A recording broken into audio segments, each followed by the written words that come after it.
And we got, it's kind of a repeat here.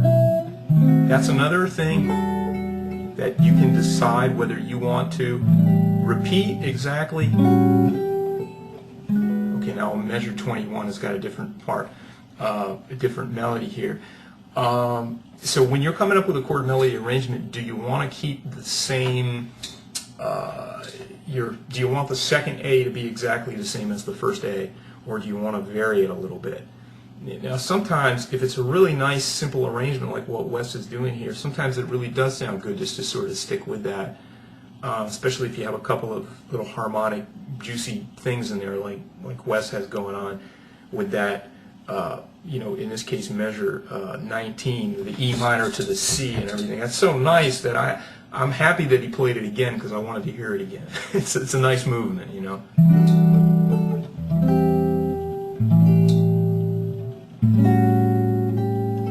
He's going to go, regular changes here, I believe, or you could go to G, you could go to G major 7, you could go, but it's kind of nice to go to G sharp. Most people go to G sharp. Now he goes to C9, which is nice because the next chord is C7 flat 9, or C sharp 7, excuse me, flat 9. So he's using a little bit, he's thinking there of moving that ninth down a half step. It's just going to give a little more chromaticism to the line, right? Django, your moniker Django got a question. How do you choose the colors you put between the bass and the melody notes?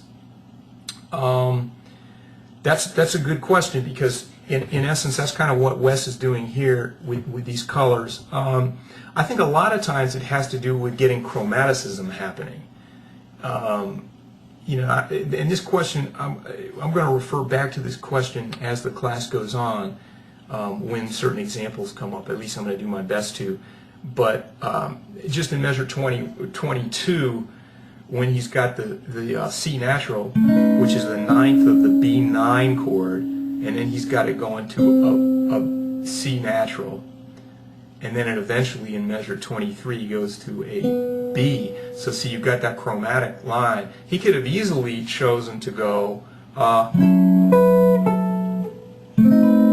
hit a B7 flat 9, okay? But the problem with the B7 flat 9, it's not really a problem, so to speak, but you got this. You've already introduced the C note, which is the flat 9. Okay, and then you're going to go. Then you're going to hit it again. So there's not as much variety there.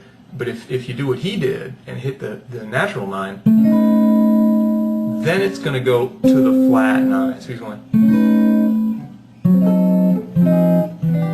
So I think he's kind of maximizing his colors, and it's a nice word that you use there as far as you mentioned the word calm. Yeah, these are useful exercises for chord melody because then you can try to put them in your arrangements, and you're not forcing them in at that point because you've kind of worked on them. And they become a lot more natural.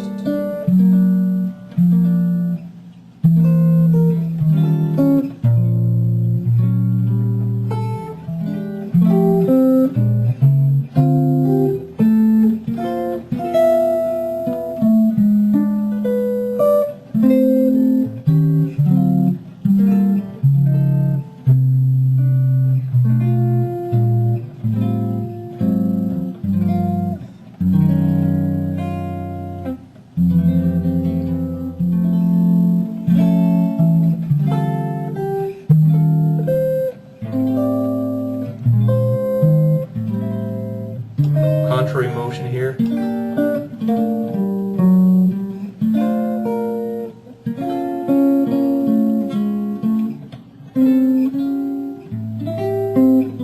just kind of doing a rubato.